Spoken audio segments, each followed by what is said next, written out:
Good morning my dear students and welcome to this session. आज का session मुझे नहीं पता आपको कैसा लगेगा कि बहुत इंपॉर्टेंट है या अनइम्पॉर्टेंट है, कैसा है, लेकिन मैं आपको यह बता सकता हूं कि आज का जिस अध्याय की जिस चैप्टर की हम बात कर रहे हैं वो चैप्टर आपके बोर्ड एग्जामिनेशन और नीट एग्जामिनेशन दोनों के लिए बहुत ज्यादा इंपॉर्टेंट है। Because we are talking about the p block elements and p block elements is a chapter जिसके अंदर से सबसे ज्यादा क्वेश्चंस आते हैं, चाहे वो बोर्ड एग्जामिनेशन हो चाहे वो नीट एग्जामिनेशन हो।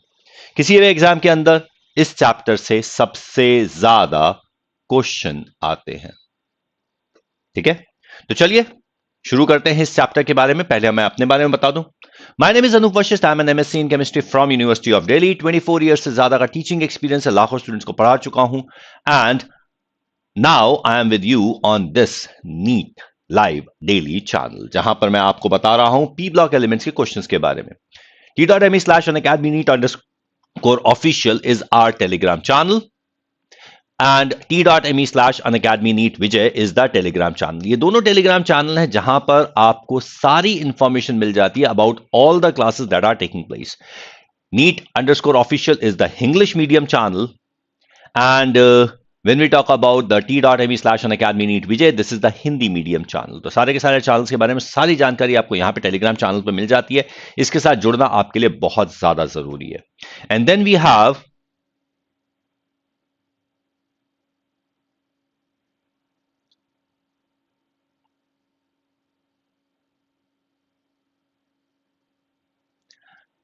unacademy.com/Anup Vashishtha। यहां पर आप हमसे जुड़ सकते हैं इन द कम्युनिटी। यहां पर आप कम्युनिटी के साथ जुड़ सकते हो और कम्युनिटी के साथ अगर आप जुड़ते हो तो यहां पर आपको मिल जाती है सारी की सारी इंफॉर्मेशन और सारे के सारे links of all the classes.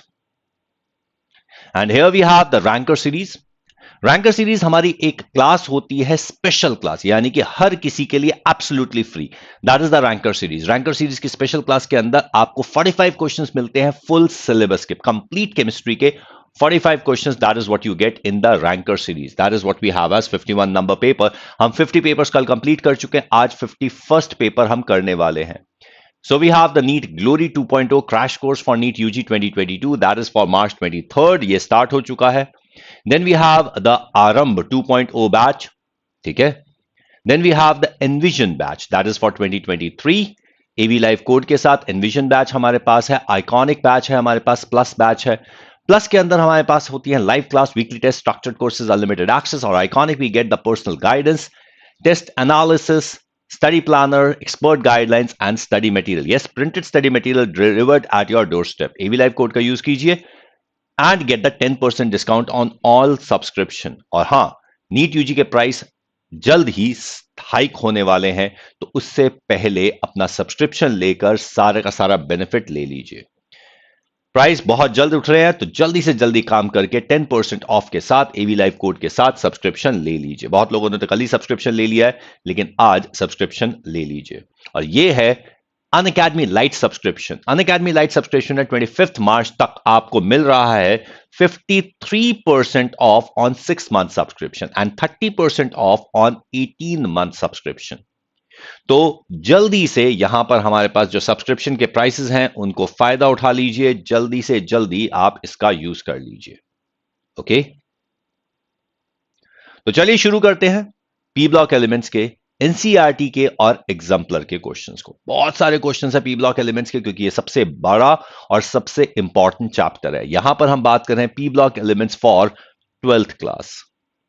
यहां हम 12th क्लास की बात कर रहे हैं, यानी कि we are going to talk about group 15, 16, 17 and 18। तो 4 ग्रुप्स के बारे में बात करेंगे।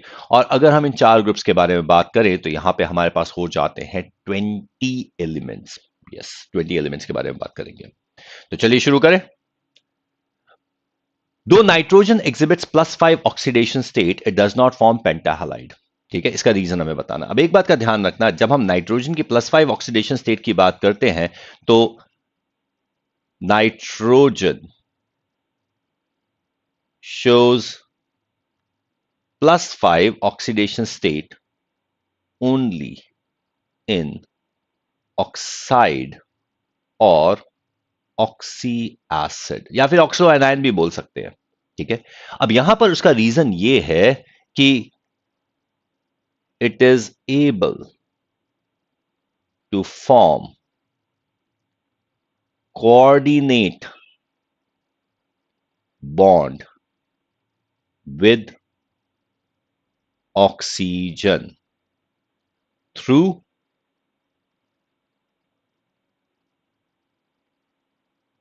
Electron pair without the need for electron excitation. ठीक है। तो हमें यहां पे इलेक्ट्रॉन एक्साइट नहीं करना पड़ता ऑक्साइड के अंदर। ये नाइट्रोजन फ्लोरीन के साथ +5 की ऑक्सीडेशन स्टेट नहीं दिखा सकता, क्लोरीन के साथ +5 की ऑक्सीडेशन स्टेट दिखा नहीं सकता, क्योंकि उसके लिए सारे इलेक्ट्रॉन्स अनपेयर्ड करने पड़ेंगे। ठीक है। Okay, it does show the oxidation state of 5, but it cannot show the valency of 5. ठीक है।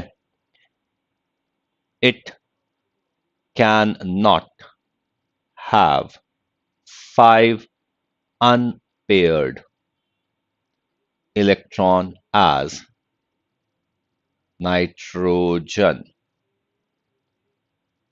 does not have any extra orbital in valence shell. ठीक है। तो नाइट्रोजन के पास कोई एक्स्ट्रा ऑर्बिटल नहीं है वैलेंस शेल में, तो nitrogen can not show the pentavalency. ठीक है। It can show an oxidation state of 5, but it can not show a valency of 5। ठीक है। The maximum covalency of nitrogen is 4. Is that clear? ये भी कह सकते हो nitrogen is second period element.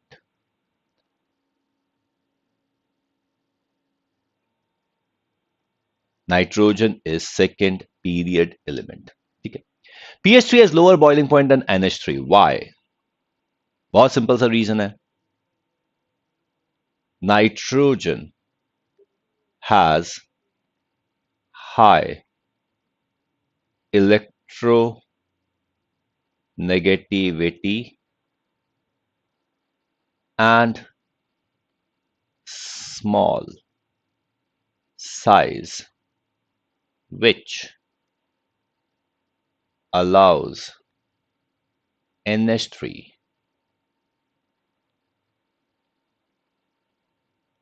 to form hydrogen bonds.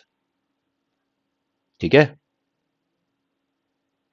It allows it to form hydrogen bonds, and because it is able to form hydrogen bonds,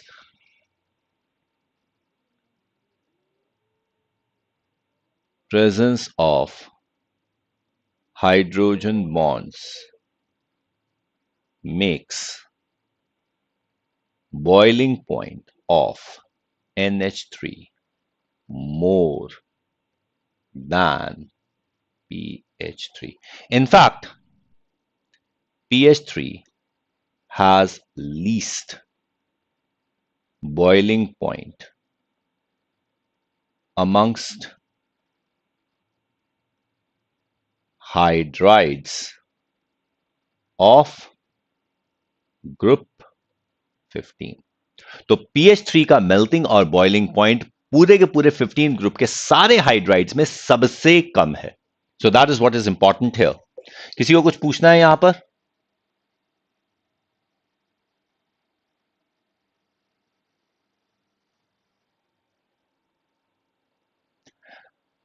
Why are pentaholides more covalent than trihalide? ठीक है।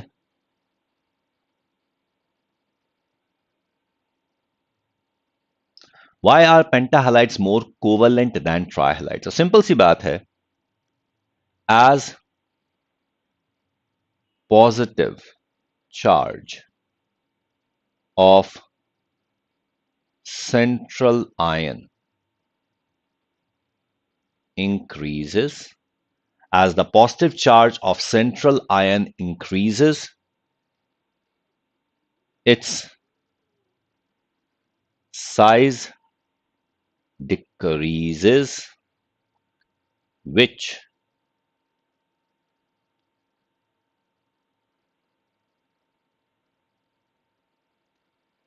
increases the polarizing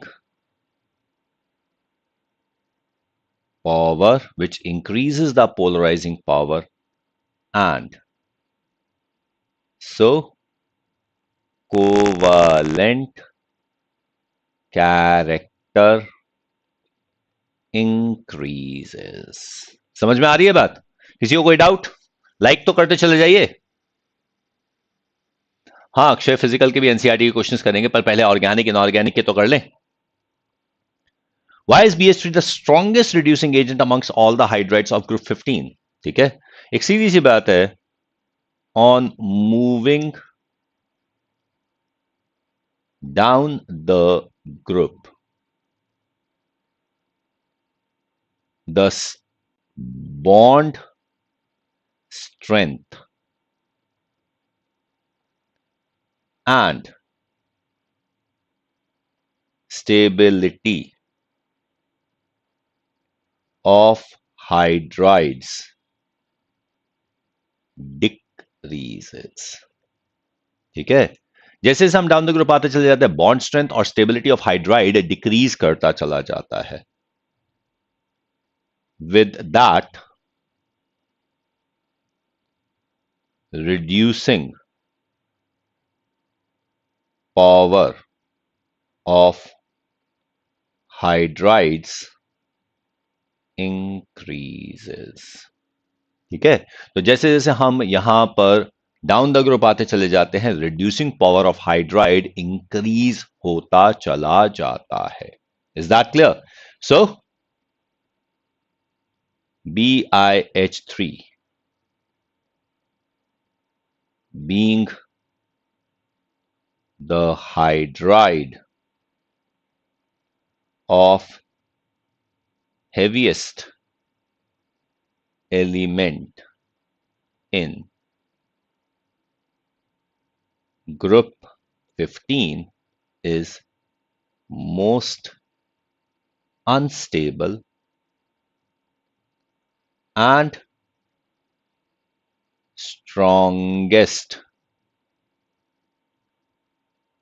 reducing agent. ठीक है, so that's what we have as the hydrides of group 15. Write the reaction of thermal decomposition of sodium azide. Sodium azide की अगर हम बात करते हैं, this is NaN3. That is what we have as sodium azide. Sodium azide को अगर heat कर दिया जाए, यहां तक कि अगर हम इसे किसी strong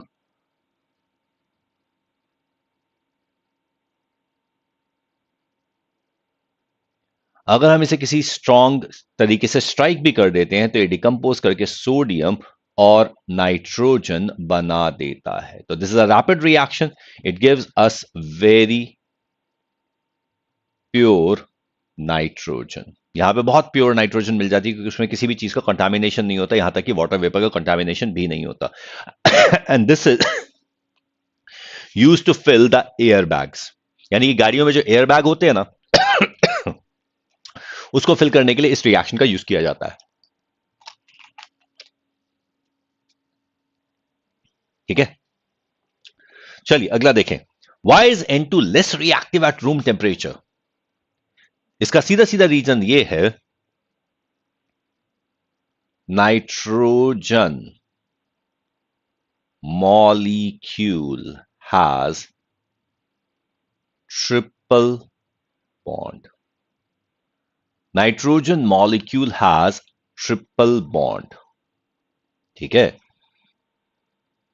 which requires large amount of energy to break. ठीक है, nitrogen molecule has triple bond which requires large amount of energy to break. ठीक है, so it becomes inert at room temperature.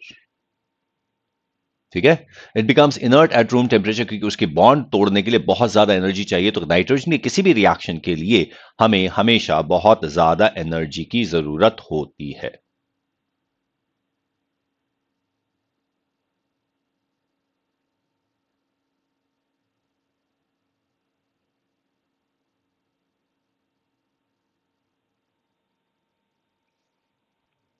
Is that clear?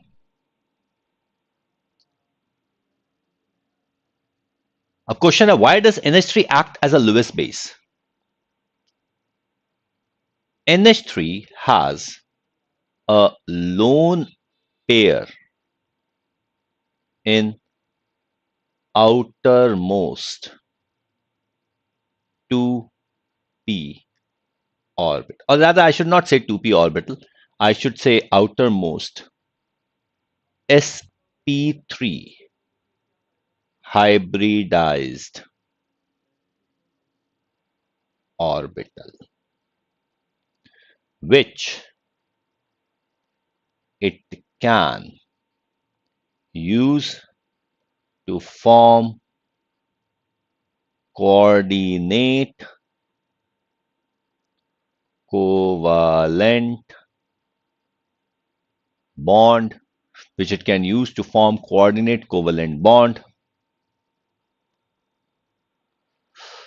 with Lewis acids. So NH3 is a Lewis base. ठीक है, तो ammonia becomes a Lewis base. किसी को कोई दिक्कत, कोई कंफ्यूजन? ठीक है, mention the conditions required to maximise the yield of ammonia. अब अमोनिया की यील्ड की अगर हम बात करते हैं तो हमारे पास रिएक्शन है N2 gaseous plus 3H2 gaseous gives us 2NH3 again that is gaseous. ठीक है, यहां पे हमें जो टेम्परेचर चाहिए वो हमें टेम्परेचर चाहिए 400 टू 450 डिग्री सेल्सियस। ठीक है, यहां पे प्रेशर हमें चाहिए 200 एटमॉस्फेयर का। ठीक है, और हमें चाहिए आयरन मॉलिब्डेनम कैटलिस्ट, यानी कि iron is the catalyst, molybdenum is the promoter, और हमें आयरन ऑक्साइड कैटलिस्ट चाहिए होता है, या फिर फेरिक ऑक्साइड K2O कैटलिस्ट हमें चाहिए होता है, या ऑक्साइड कैटलिस्ट है, जो भी हमें चाहिए वो चाहिए। ठीक है, अब ये अगर हम चाहते हैं कि we need to maximise the yield of ammonia, तो एक सीधी सीधी बात ये है कि यहां पर हमारे पास पहली बात तो ये है कि this reaction has delta H as negative. This is an exothermic reaction, this is an exothermic reaction, तो यहां पे हमारे पास एंथैल्पी नेगेटिव है। तो सबसे पहली चीज, कंट्रोल्ड टेम्परेचर, हमें हाई टेम्परेचर चाहिए, क्योंकि अगर हाई टेम्परेचर नहीं होगा तो रिएक्शन इनिशिएट नहीं होगा। तो कैटलिस्ट के अंदर we have to keep the temperature controlled, इसको हम बहुत ज्यादा हाई जाने नहीं दे सकते। तो पहली चीज है, we need to have a controlled temperature. ठीक है, not allow very high temperatures. ठीक है, बहुत ज्यादा टेम्परेचर हमें अलाउ नहीं करने हैं। दूसरा, हाई प्रेशर। ठीक है, क्योंकि यहां पर product has less number of gaseous moles, product has less number of gaseous moles। ठीक है, और तीसरा, ammonia is continuously removed by liquefaction. Ammonia is continuously removed by liquefaction. तो ये हमारे पास तीन रीजंस, तीन तरीके हो जाते हैं जिससे कि हम अमोनिया की यील्ड को मैक्सिमाइज कर सकते हैं. तो यहां पर है प्रोडक्ट इज रिमूव्ड. तो प्रोडक्ट का रिमूवल रिएक्शन को फॉरवर्ड डायरेक्शन में शिफ्ट करता चला जाता है. तो product is being removed. How does ammonia react with the solution of copper 2+ ion? Copper 2+ ion के साथ अगर हम अमोनिया की बात करें तो कॉपर 2+ आयन के साथ 4 अमोनिया मॉलिक्यूल रिएक्ट कर जाते हैं और ये एक कॉम्प्लेक्स बना देते हैं which is CuNH3 whole 4 2+. This is cuprammonium copper 2 ion. ठीक है. This ion is deep blue in colour. We can even check it out कि किस तरीके से ये बनता है कॉपर सल्फेट का solution. We do have the reaction. हमने करके देखा हुआ है कई बार. ये रिएक्शन हमारे पास आ जाता है. So that's what we have as deep blue reaction. किसी को कुछ पूछना है? Yes, that is what we call as Schweitzer's reagent. ठीक है. Why does NO2 dimerize? अब ये जो क्वेश्चन है ना, इसके क्वेश्चन के समझ में नहीं आता कि इसको सही तरीके से आंसर दें या सीधा सीधा एम ही आंसर उड़ा दें. ठीक है. अब अगर मैं बात करता हूं NO2 डायमराइज की, तो एक बात का ध्यान रखना, नाइट्रोजन हैज अनपेयर्ड इलेक्ट्रॉन. ठीक है. अब आप कहेंगे कि सर अनपेयर्ड इलेक्ट्रॉन तो और भी कई चीजों में हो सकते हैं, तो सारे के सारे डायमराइज हो जाएंगे? नहीं, सारे के सारे डायमराइज नहीं होते. ठीक है. If an atom having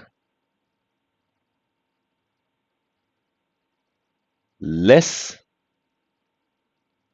electronegative atoms, if an atom having less electronegative atoms or a lone pair has unpaired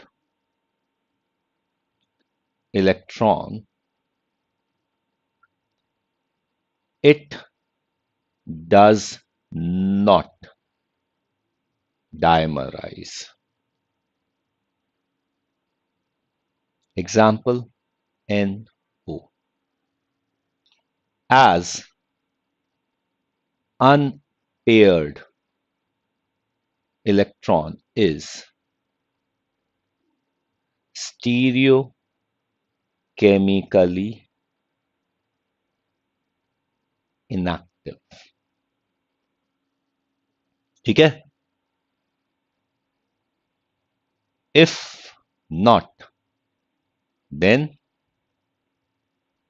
unpaired electron is stereochemically active and it dimerizes. ठीक है. तो ये डायमराइज कर जाता है अगर ये स्टीरियोकेमिकली एक्टिव हो तो. तो यहां पर फॉर एग्जाम्पल NO2 ClO3 या ClO3 डायमराइजेस. ठीक है.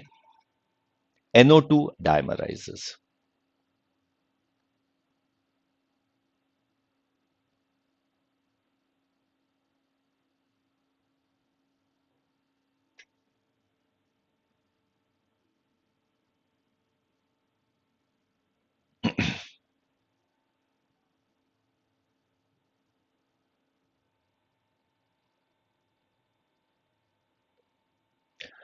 What is the covalency of nitrogen in N2O5? ध्यान रखना ऑक्सीडेशन स्टेट नहीं, कोवैलेंसी. अगर हम कोवैलेंसी की बात करते हैं तो इसका स्ट्रक्चर कुछ ऐसा है. नाइट्रोजन ये ऑक्सीजन है, ये नाइट्रोजन है, यहां एक डबल बॉन्ड ऑक्सीजन के साथ है, यहां पर एक डबल बॉन्ड ऑक्सीजन है, यहां पर ये कोऑर्डिनेट बॉन्ड है. Here we have the coordinate bond.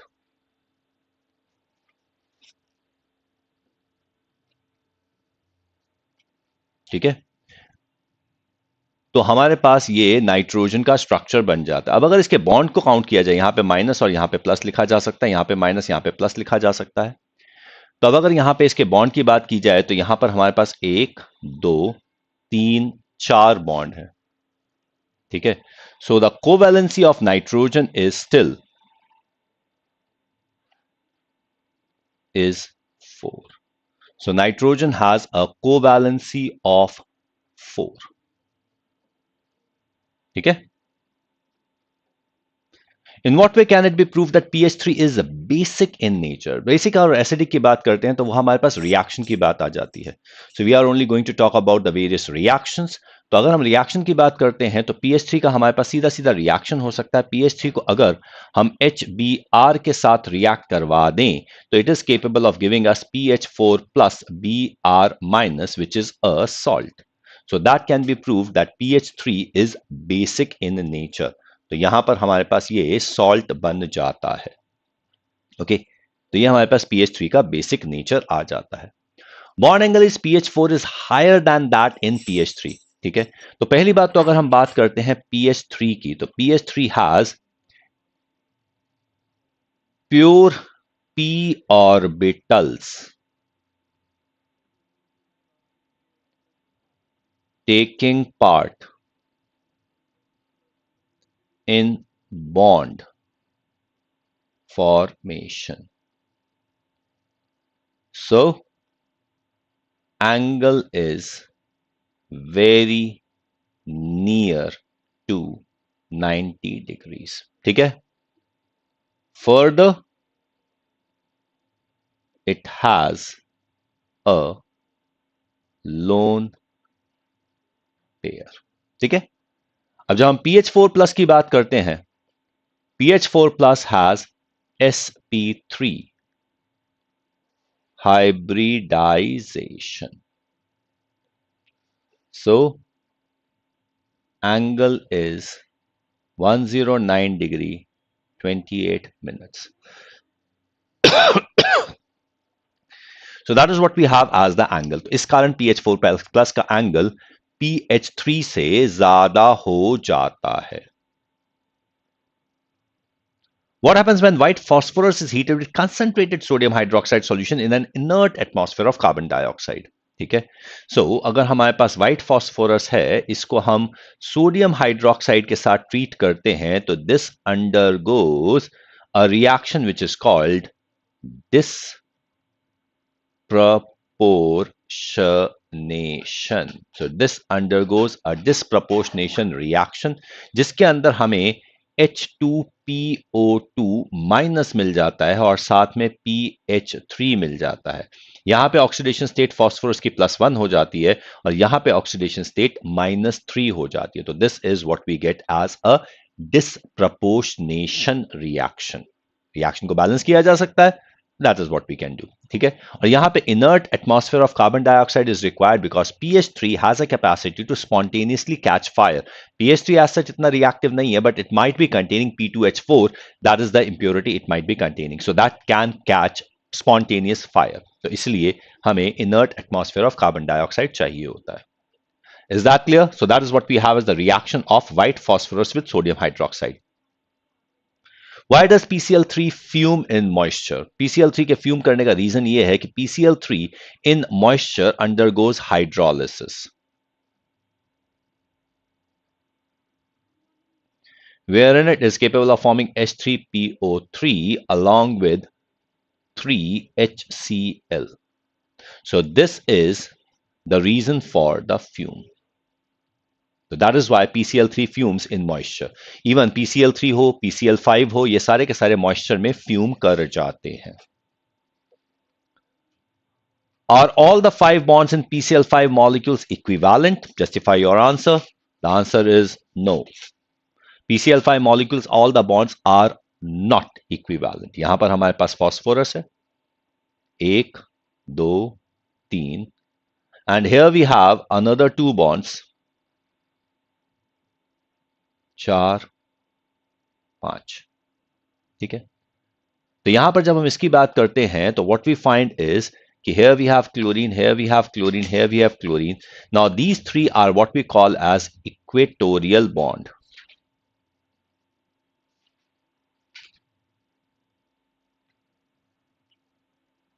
ठीक है, these are what we call as equatorial bonds. These are shorter,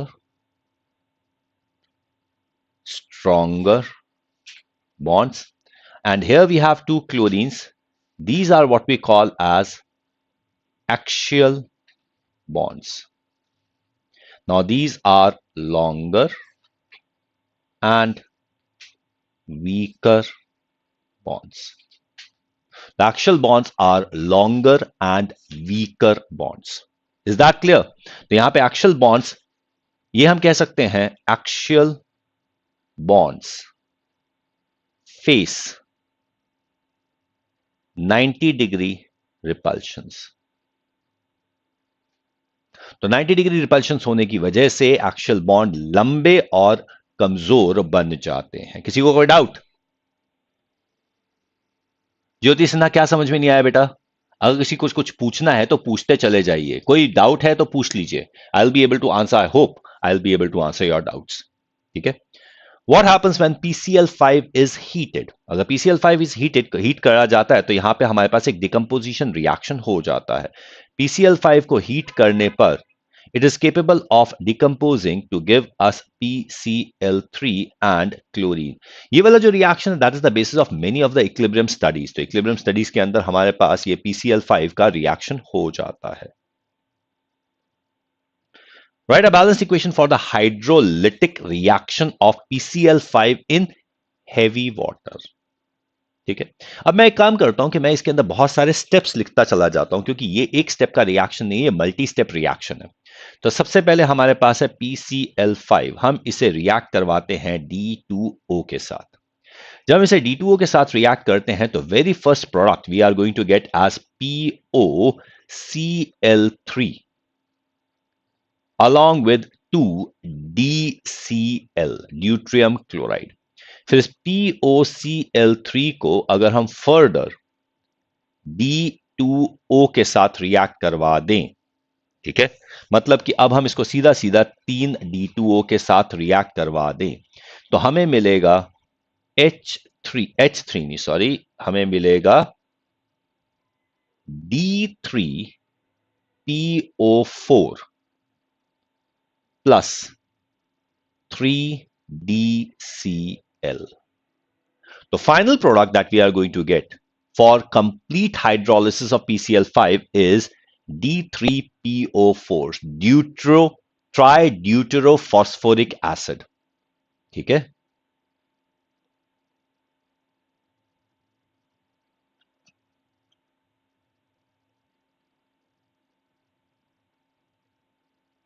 trideuterophosphoric acid. How do you account for the reducing behavior of H3PO2 on the basis of its structure? तो चलिए पहले H3PO2 का structure बना लेते हैं। हमारे पास है P डबल बॉन्ड O, यहां पर हमारे पास H है, यहां पर हमारे पास H है और यहां पर हमारे पास OH है।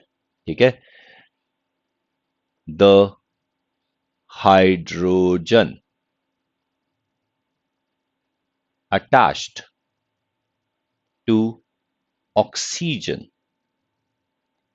is acidic hydrogen.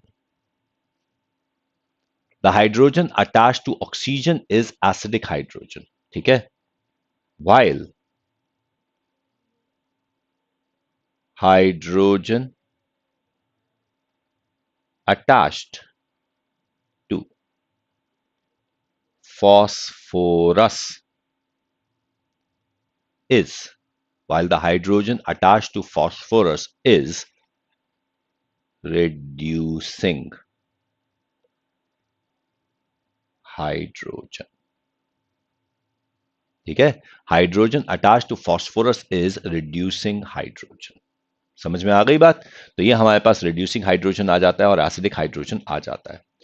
What is the basicity of H3PO4? ठीक है, अब यहां पर हमारे पास अगर हम बात करते हैं फॉस्फोरिक एसिड की, दिस इज ऑर्थोफॉस्फोरिक एसिड या सिंपली फॉस्फोरिक एसिड। तो phosphoric acid has 3 hydrogens attached to oxygens।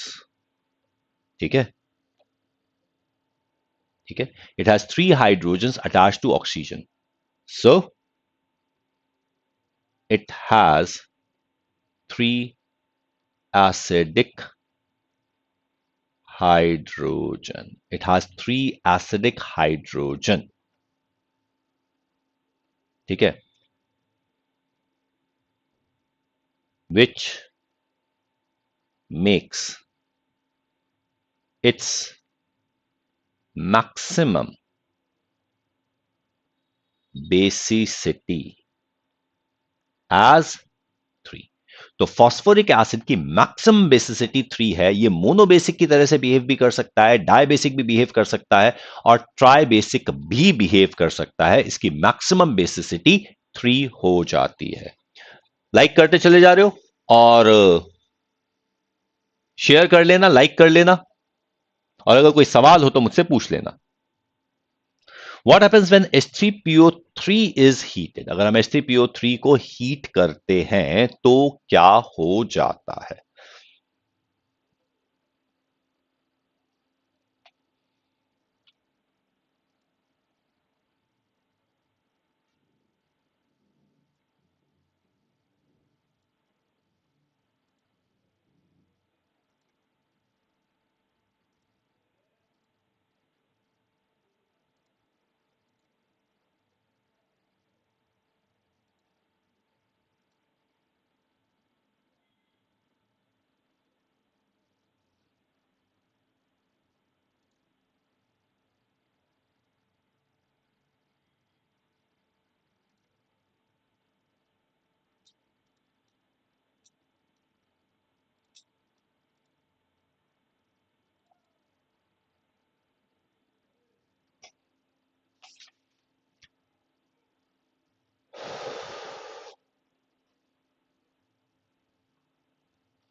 H3PO3 को अगर हीट किया जाए तो this undergoes a bit of disproportionation. ये डिसप्रपोर्शनेशन शो कर देता है और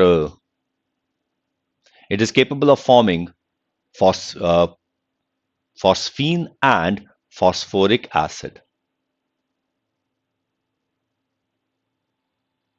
ठीक है, यहां पे हमारे पास सीधा सीधा रिएक्शन है। H3PO3 को 4 को हीट कर दिया जाए तो this is capable of forming 3H3PO4 along with PH3। तो this is undergoing disproportionation। This undergoes disproportionation।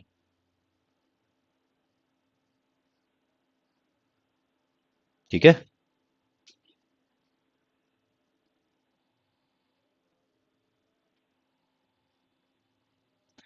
elements of group 16 generally show lower value of first ionization enthalpy compared to the corresponding period of group 15।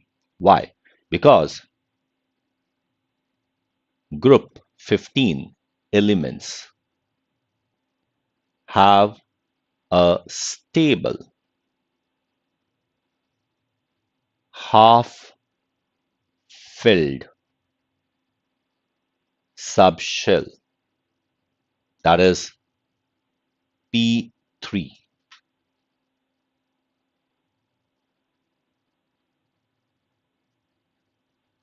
ठीक है, it has a stable half filled P3 P3 configuration.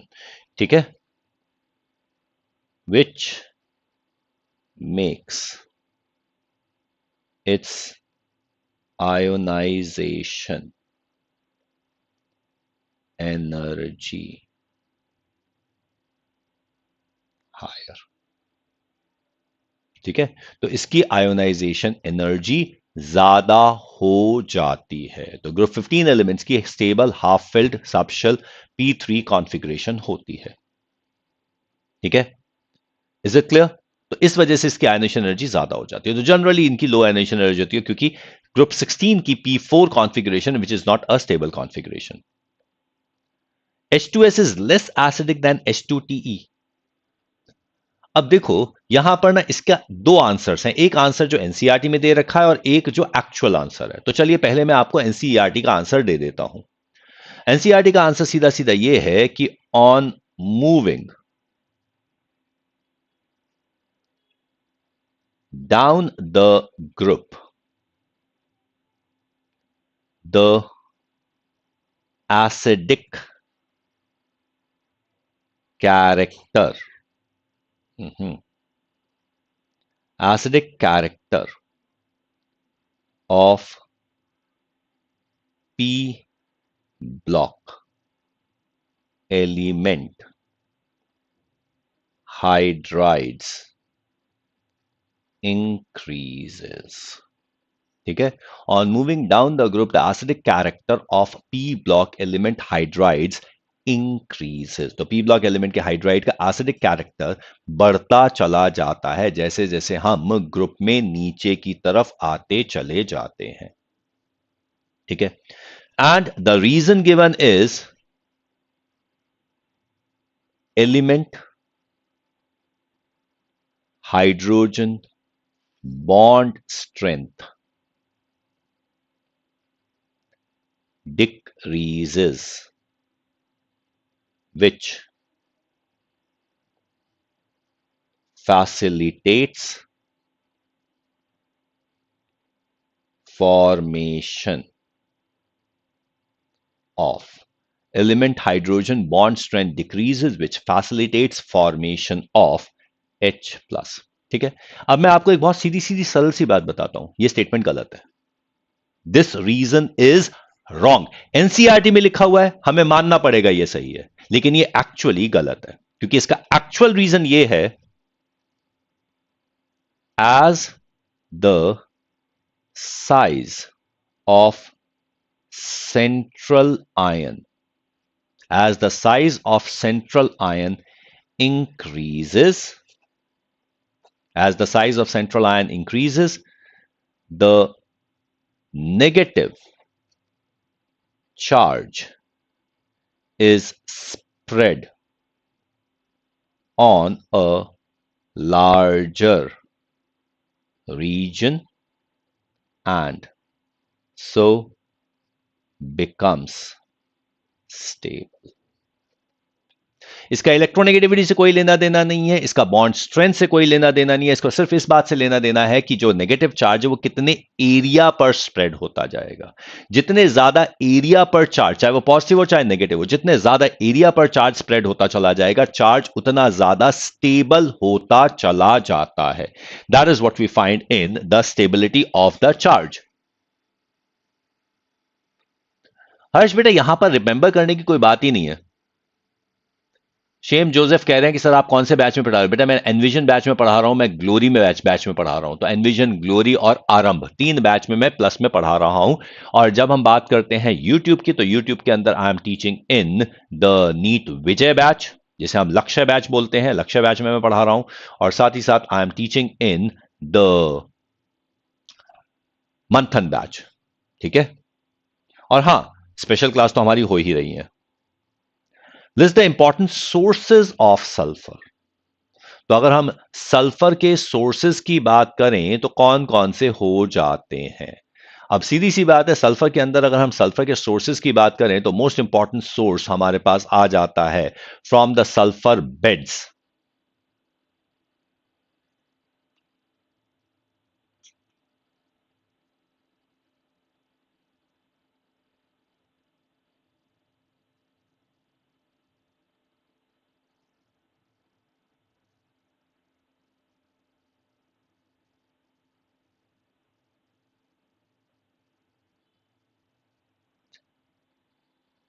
Sulphur के sources में पहला source है, अगर मैं सबसे abundant, सबसे जो आज की तारीख में सबसे ज्यादा इंपॉर्टेंट सोर्स है, that is what we have as sulphur का सोर्स इज फ्रॉम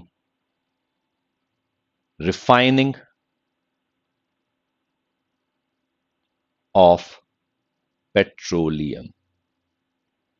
ठीक है, so we talk about refining of petroleum, that is the most important source of sulfur। दूसरा, सल्फाइड ओर्स, और तीसरा, sulphur beds. Sulfur beds are formed by the action of bacteria on hydrogen sulfide। यहां पे green sulfur bacteria होता है which creates the sulfur beds। So these are the sources of sulfur जहां से हम sulfur को extract कर सकते हैं। Refining of petroleum, क्योंकि petroleum के अंदर sulfur is soluble and sulfur का जो boiling point है that is similar to the boiling point of diesel। तो diesel fraction के अंदर sulfur काफी ज्यादा होता है। Right the order of thermal stability of hydrides of group 16 elements. अब यहां पे थर्मल स्टेबिलिटी ऑफ हाइड्राइड्स की बात क्या करनी है, एक सिंपल सी ऑर्डर की बात करते हैं जो पूरे के पूरे पी ब्लॉक या पूरे के पूरे पीरियोडिक टेबल में वर्क करता है। That is thermal stability of hydrides decreases down the group. ठीक है, ये एक सिंपल सी स्टेटमेंट है सारे हाइड्राइड्स की। ठीक है, acidic character increases, reducing power increases, and basic character decreases in P block। ऐसे तो बाकियों के लिए भी वैलिड है, लेकिन पी ब्लॉक के लिए स्पेसिफिक हो जाता, कोई एक्सेप्शन नहीं है। In p block down the group. तो यहां पे आप सोचने की बात क्या है, most stable is H2O followed by H2S followed by H2SE followed by H2TE। ठीक है, तो यहां पर ये स्टेबिलिटी का ऑर्डर है। कोई कंफ्यूजन, किसी को कोई प्रॉब्लम, किसी ने कुछ पूछना है यहां पर? रीजन वो चार्ज डेंसिटी नहीं है बेटा, यहां पे जैसे जैसे चार्ज जैसे जैसे यहां पर ओवरलैप मुश्किल होता जाएगा, hydrogen is extremely small atom, तो जैसे जैसे दूसरे एटम का साइज बड़ा होता चला जाएगा, हाइड्रोजन के ऑर्बिटल का ओवरलैप मुश्किल होता चला जाएगा, तो covalent bond strength decreases down the group. ठीक है, यहां पे आप ये कह सकते हो, अगर आप इसकी बात करना चाहें, रीजन की बात करें, तो सीधा सा है covalent bond strength decreases, covalent bond strength decreases down the group as the size of the central ion increases। central ion का साइज जैसे जैसे बड़ा होता जाएगा, covalent bond strength कम होती चली जाएगी। Why is H2O liquid and H2S a gas? यहां पर फिर से वही बात है, H2O forms strong intermolecular hydrogen bonds जो इसको लिक्विड बना देते हैं। H2S is a gas, simple as that। H2S is a gas because has very small size without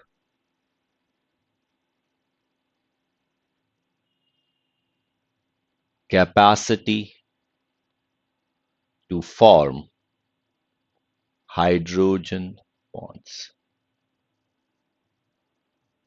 Without capacity to form hydrogen bonds। ठीक है, तो ये हमारे पास बन जाता है वेरी स्मॉल साइज। ठीक है, okay, so H2S actually has least melting point and boiling point in 16th group hydrides. किसी को कोई डाउट, कोई कंफ्यूजन, किसी ने कुछ पूछना है यहां पर?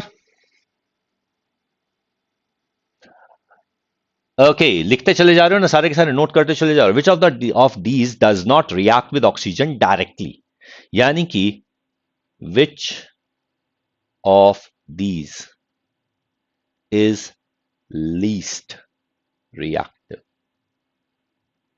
ठीक है, अब यहां पर हमारे पास सीधा सीधा आंसर आ जाता है platinum. PT is Nobel metal. यहां पर इसके अंदर रीजन नहीं देना, बहुत सारे रीजन हो सकते हैं। प्लैटिनम की हाई आयोनाइजेशन एनर्जी है, प्लैटिनम की यहां पर लैटिस एनर्जी ज्यादा है, तो इस वजह से प्लैटिनम रिएक्ट नहीं कर पाता। ये जितने थर्ड ट्रांजिशन सीरीज के जो एलिमेंट है वो लार्जली इनर्ट है because of the F block contraction. तो ये सारे के सारे रीजन तो इसमें दिए ही जा सकते हैं। ठीक है, यहां पर अगर हम थर्ड ट्रांजिशन सीरीज की बात करें तो थर्ड ट्रांजिशन सीरीज के ज्यादातर एलिमेंट्स इनर्ट है। Complete the following reaction, C2H4 oxygen, ये भी कोई ऑक्सीजन रिएक्शन है भाई? बनेगा क्या? 2CO2 प्लस 2H2O, 1 2 3, 3 ऑक्सीजन के साथ रिएक्शन करवा देना है, कंबशन। और यहां पे 4Al plus 3O2, Al2O3।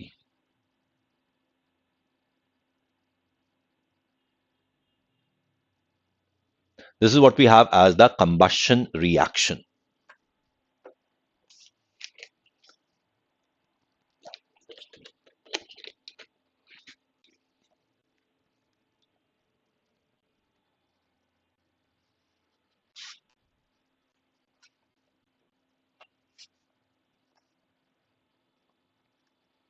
Is it okay? Why O3 acts as a powerful oxidizing agent? सीधा सीधा बात है, O3 एक पावरफुल ऑक्सीडाइजिंग एजेंट के तौर पर क्यों एक्ट करता है। छोटी छोटी बातें समझते हैं। अगर हम ऑक्सीजन का रिएक्शन करवा दें, या ये कह लो कि इस तरीके से रिएक्शन करवाएं, 3O2 gives us 2O3. This is a delta H positive reaction. This is an endothermic reaction.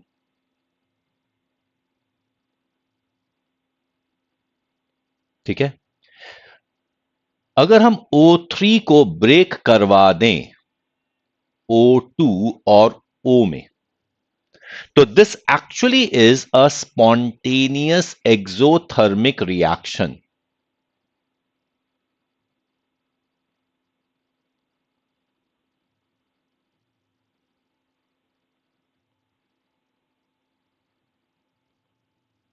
ठीक है, now this is what we call as O is atomic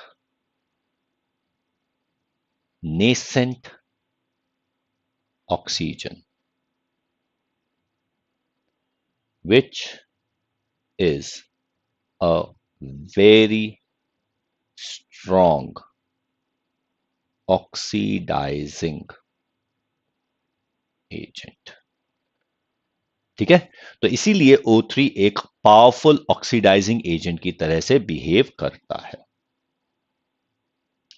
how is O3 estimated quantitatively? जब O3 के oxidise state की बात करते हैं, किस तरीके से इसको एस्टिमेट किया जाता है, तो इसको पोटेशियम आयोडाइड के सॉल्यूशन के साथ रिएक्ट करवाया जाता है। यानी कि हम इसे रिएक्ट करवा देते हैं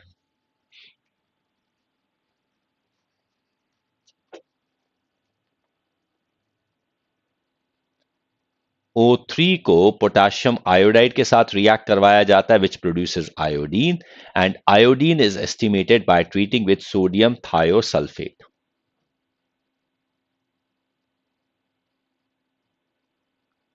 That is how O3 is estimated quantitatively. ठीक है, which form of sulfur shows paramagnetic behavior? Paramagnetic behaviour. अब एक बात का ध्यान रखना, पैरामैग्नेटिक बिहेवियर का मतलब क्या है? Paramagnetic behaviour means it has unpaired electrons. ठीक है, पैरामैग्नेटिक बिहेवियर का मतलब है इसके पास है unpaired electrons. Okay, when we are talking about unpaired electrons, the paramagnetic behaviour कितना हमारे पास आ जाता है। तो यहां पर अगर हम बात करते हैं सल्फर की, तो जब हम S2 की बात करते हैं, sulphur, diatomic sulphur in vapour phase has similar molecular orbital diagram as oxygen. ठीक है, तो इसके ऑक्सीजन जैसा सिमिलर मॉलिक्यूलर ऑर्बिटल डायग्राम बन जाता है। ठीक है, it has two unpaired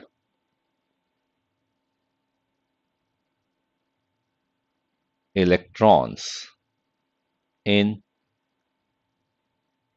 pi star orbitals. ठीक है, so it is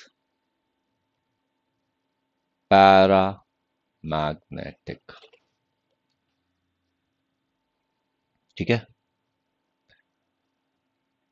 what happens when sulfur dioxide is passed through an aqueous solution of Fe3 salt? जब Fe3 सॉल्ट के थ्रू SO2 को पास करते हैं, देन इन दैट केस यहां पर एक ऑक्सीडेशन रिडक्शन दोनों तरह का रिएक्शन हो जाता है, जहां पर iron 3 plus gets reduced and sulphur gets oxidised. तो हमारे पास है Fe3 प्लस, ये SO2 के साथ रिएक्ट कर जाता है इन प्रेजेंस ऑफ वाटर। ठीक है, so as to give us 2Fe2 plus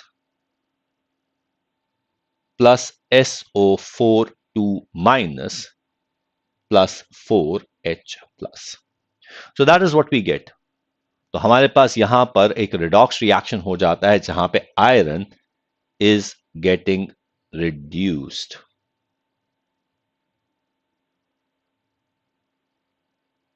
तो ये रिडक्शन है, और यहां पर sulphur is getting oxidized. Comment on the nature of two sulfur oxygen bonds formed in SO2 molecule. Are the two bonds in this molecules equal? Yes, they are equal. यहां पे जब हम सल्फर डाइऑक्साइड की बात करते हैं तो यहां पर हम इस तरीके से बॉन्ड बना सकते हैं। ठीक है, this is going to be a coordinate bond. अब यहां पर इसका रेजोनेटिंग स्ट्रक्चर बन जाता है and we are going to get S। Okay, so that हमारे पास ओवरऑल रेजोनेटिंग स्ट्रक्चर जो बन जाता है दैट इज सल्फर, ये ऑक्सीजन, ये oxygen, and here we have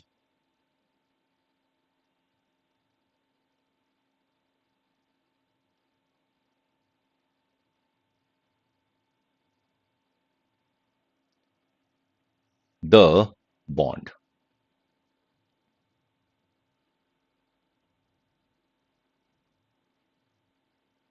ठीक है, so both the bonds are exactly equal. How is the presence of sulfur dioxide detected? Sulphur dioxide को डिटेक्ट करने के बहुत सारे तरीके हैं। सबसे पहली बात तो है sulphur dioxide is a reducing agent. तो रिड्यूसिंग एजेंट होने की वजह से अगर कोई भी ऑक्सीडाइजिंग एजेंट के साथ इसको ट्रीट किया जाए तो ये रिएक्ट कर जाएगा। जैसे कि हम बात कर सकते हैं SO2 डीकलराइजेस KMNO4। ठीक है, ये KMNO4 को डीकलराइज कर देता है।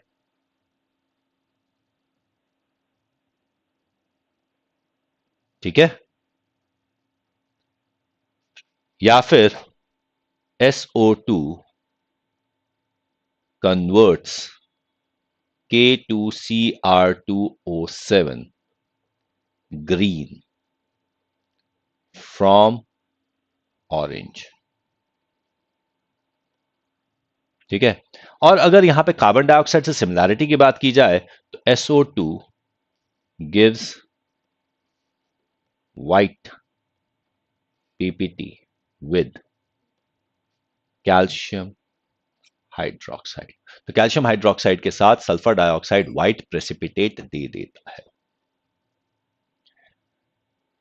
What happens when concentrated H2SO4 is added to calcium fluoride? अगर concentrated H2SO4 को कैल्शियम फ्लोराइड के साथ ऐड कर दिया जाए तो ये हाइड्रोजन फ्लोराइड बना देगा, HF बना देगा। ठीक है, तो this can be the method of preparation of HF।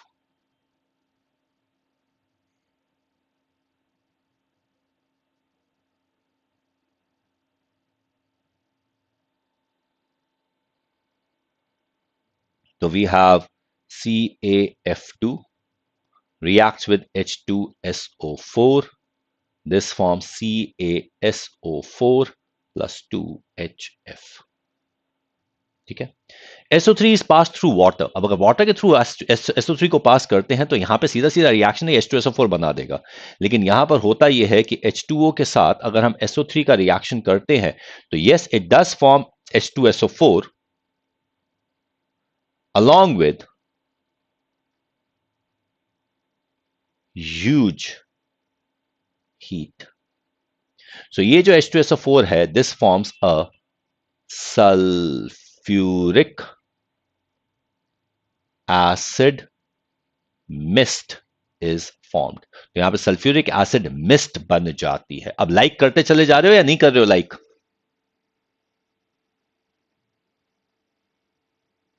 ठीक है, कुछ पूछ रहे हो, कुछ जान रहे हो, कुछ बात पूछनी है तो पूछ लो। Mention 3 areas in sulfuric acid plays an important role। या sulfuric acid is the king of chemicals। ये हर जगह बहुत ज्यादा इंपॉर्टेंट रोल प्ले करता है। ठीक है, ये बहुत सारे रिएक्शंस के अंदर एसिड दूसरे एसिड बनाने के लिए काम आता है, साथ ही साथ ये मेटलर्जी में काम आता है, ये फर्टिलाइजर्स प्रिपेयर करने के काम आता है, ये बहुत सारी जगह पर काम आता है।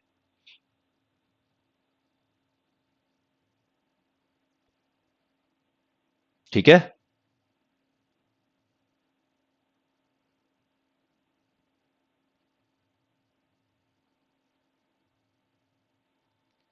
पहला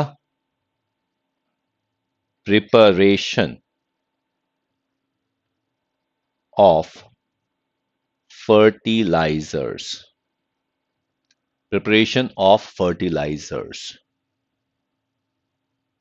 ठीक है, it is used in petroleum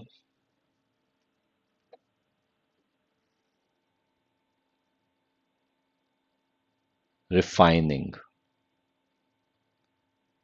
तीसरा, it is used in manufacture of detergents।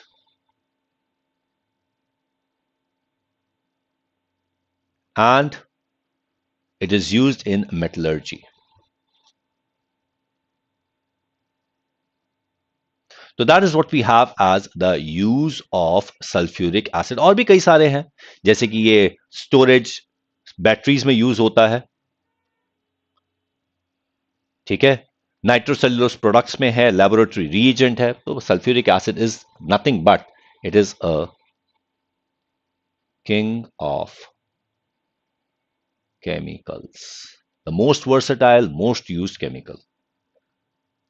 Write the conditions to maximize the yield of sulfuric acid by contacts process। Sulphuric acid की यील्ड। अब सल्फ्यूरिक एसिड की यील्ड अगर हमें बढ़ानी है तो बहुत सीधी सी बात है, it needs to be cooled.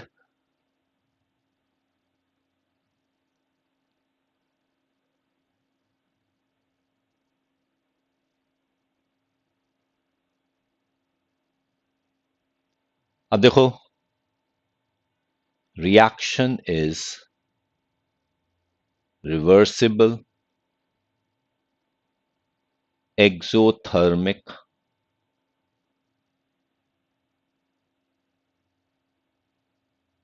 ठीक है, and forward reaction leads to decrease in volume. ठीक है, reaction is reversible, reaction is exothermic and forward reaction decrease in volume. तो सीधी सी बात है, low temperature, high pressure, and continuous removal of SO3। ठीक है,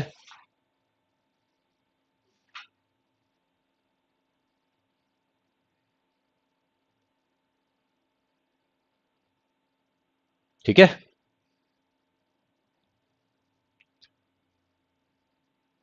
Why is Ka2 less than Ka1 for H2SO4 in water? इसका reason बहुत सीधा सीधा है। हमें यहां पे H प्लस निकालना है, तो अगर हमारे पास कोई स्पीशी न्यूट्रल है तो उसमें से पॉजिटिव निकालना आसान हो जाता है, लेकिन अगर कोई स्पीशी नेगेटिव है तो वहां पर उसके अंदर से H प्लस निकालना आसान हो जाता है।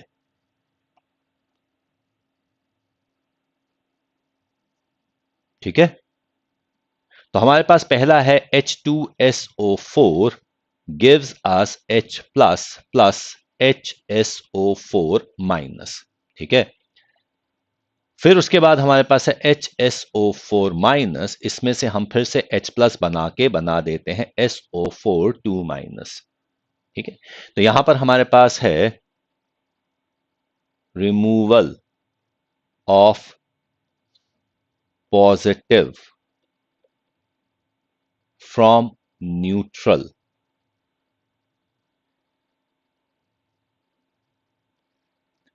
is easier than from negative। ठीक है, तो हमेशा सब्सिक्वेंट के ए की वैल्यू कम होती चली जाती है। सब्सिक्वेंट के A R always lower। Fine.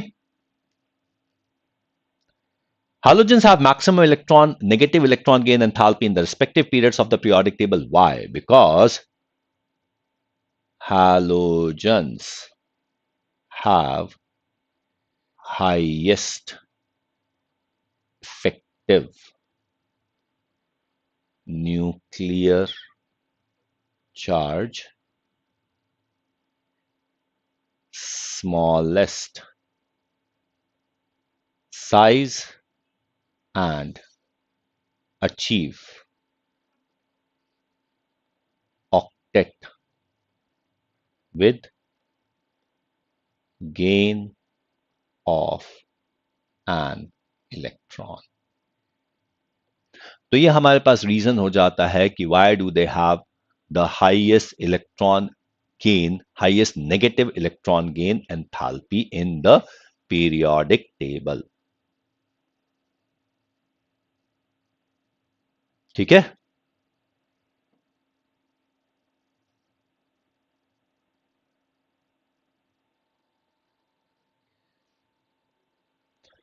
although electron gain enthalpy of fluorine is less negative as compared to chlorine, fluorine is a stronger oxidizing agent than chlorine। अब जब हम स्ट्रॉन्गर ऑक्सीडाइजिंग एजेंट की बात करते हैं तो oxidising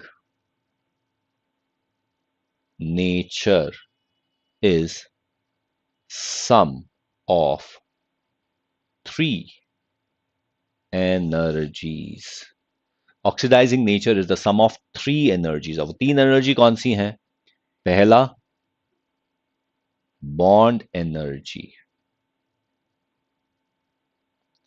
fluorine has lower bond energy than chlorine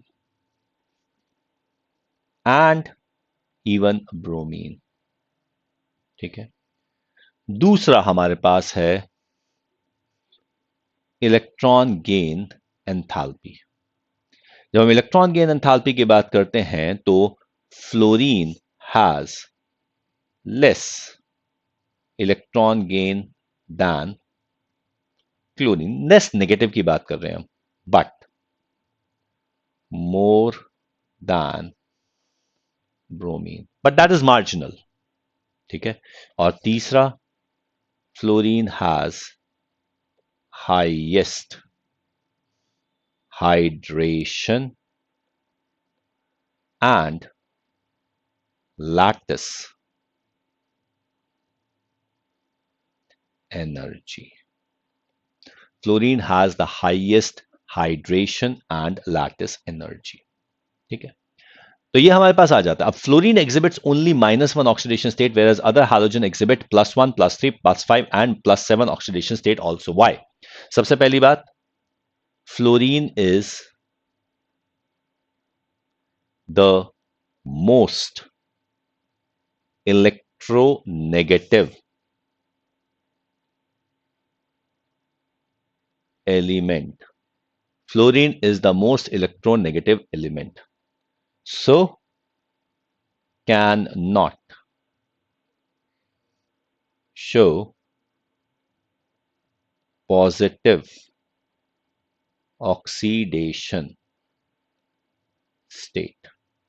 ठीक है, fluorine is the most electronegative element so can not show positive oxidation state. तो पहली चीज तो ये है। ठीक है, दूसरी बात, fluorine can not expand the octet as it does not have low energy empty orbitals। ठीक है, तो इस वजह से fluorine higher oxidation state show नहीं कर सकता।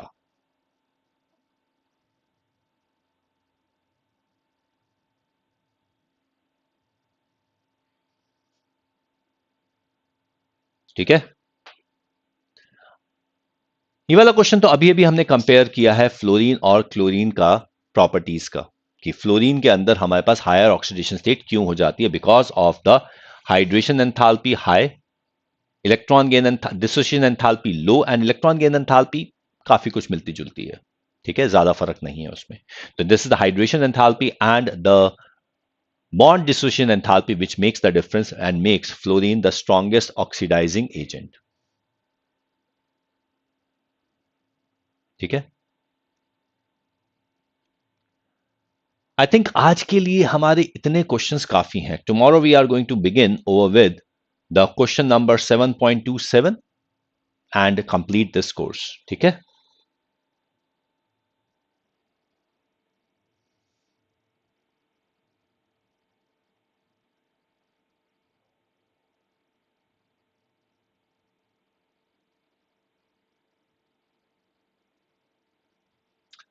You can join with us in the open house sessions. Open house में आप हमारे साथ जुड़ सकते हैं और यहां पर आपको सारे के सारे अपने प्रॉब्लम्स के सॉल्यूशन मिल जाएंगे। Unacademy light subscription, Unacademy light subscription के अंदर आपको मिल रही है 25 मार्च तक you are getting 53% off on 6-month subscription and 30% off on 18-month subscription. Unacademy Lite is actually a test series for 12th starting and 12th pass and 11th starting.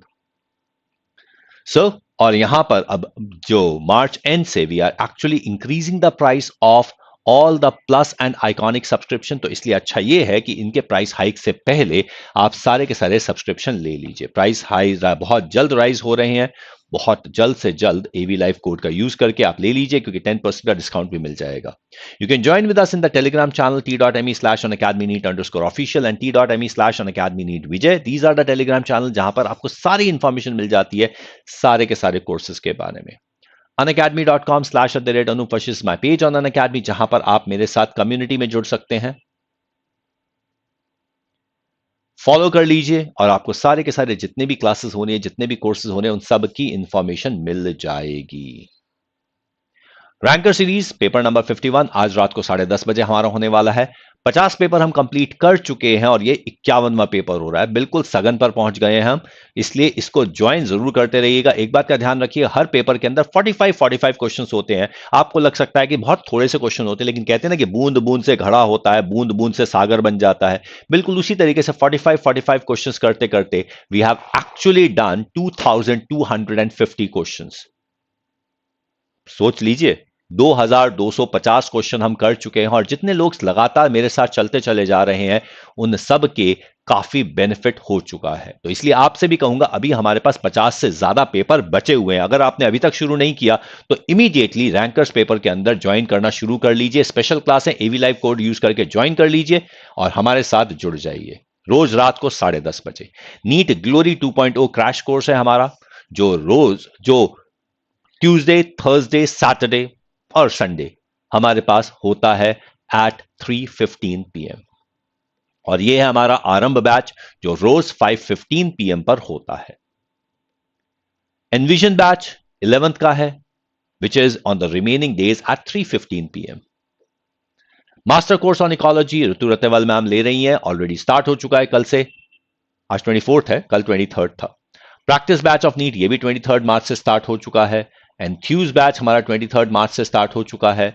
Unacademy ask our doubt, that session is already working. यहां पर आप Unacademy में अपने doubts की photograph भेजकर 3 doubt एक साथ पूछ सकते हैं। वैसे तो आप अनलिमिटेड डाउट पूछ सकते हैं, कभी भी पूछ सकते हैं, लेकिन 3 डाउट एक साथ पूछे जा सकते हैं। अनअकैडमी में ब्राउज द सॉल्यूशंस, यहां पे बहुत सारे पेपर्स हो रहे हैं हमारे अनअकैडमी के अंदर। सारे के सारे सॉल्यूशंस आप यहां पे ब्राउज कर सकते हैं and you can have the introduction of community. Community आपके लिए इंट्रोड्यूस किया जा चुका है, जिसके अंदर आपको मिल जाती है सारे के सारे सेशंस की पूरी जानकारी। 1:1 लाइव मेंटरशिप है, जहां पर हम कह सकते हैं Unacademy iconic. Unacademy iconic gives you 1:1 live mentorship and you can get all the solution to all your problems. Mission NEET UG 2022 Sunday को इसके 12 बजे पेपर है, जिसके अंदर आपको 100% तक स्कॉलरशिप मिल सकती है on the 6 month plus subscription. और यहां पर नीट यूजी 2023 के लिए भी है, जहां पर आपको फिर से मिल सकती है 100% scholarship. So go ahead and give this exam. You can unlock all the doors, all the problems using Unacademy. Unacademy के साथ जुड़ जाइए, एक्सलरेट में ज्वाइन कर लीजिए, 10% ऑफ है and free 6-month extension on 1-year subscription. ULite series है, that is the test series that we have for Unacademy NEET 2022 and 2023 के लिए। NEET UG Combat है, इस YouTube के लिंक के अंदर हमारे पास Unacademy Combat का लिंक है। अगर अभी तक आपने ज्वाइन नहीं किया तो इमीडिएटली ज्वाइन कर दीजिए और यहां पर चैट में शेयर कर दीजिए योर एक्नॉलेजमेंट। जल्दी से कीजिए, फटाफट इस अनअकैडमी नीट यूजी कॉम्बैट के साथ अभी ज्वाइन कर लीजिए। संडे को यह पेपर है 11 बजे, 45 मिनट्स, 28 क्वेश्चंस, और इस बार का पेपर मैंने बनाया है। ठीक है, तो बहुत मजेदार से क्वेश्चंस हैं, 11th के 12th के दोनों के, मजे से कीजिए। ठीक है, प्लस और आइकॉनिक के साथ आप ज्वाइन कर सकते हैं। प्लस में हमारे पास है live class, weekly test, structured courses, unlimited access. Iconic में ये सब तो है ही है, साथ ही personal guidance, test analysis, expert guidelines, study planner and study material भी है। ठीक है, तो ज्वाइन कर लीजिए हमारे साथ, एवी लाइव कोड का यूज कीजिए 10% डिस्काउंट के साथ, all the benefits. Thank you. Subscribe जरूर कर लीजिएगा इस चैनल को, डाउनलोड कर लीजिएगा नोट्स सबसे थोड़ी देर के बाद from Unacademy community and the Telegram channel. Like और शेयर जरूर कर लीजिएगा, बेल आइकन को प्रेस कीजिए, जिससे कि आपको सारी इंफॉर्मेशन टाइम से मिल सके। ठीक है, मिलते हैं आपसे अगली क्लास के अंदर। तब तक के लिए पढ़ते रहिए, पढ़ाते रहिए, चलते रहिए। Bye bye.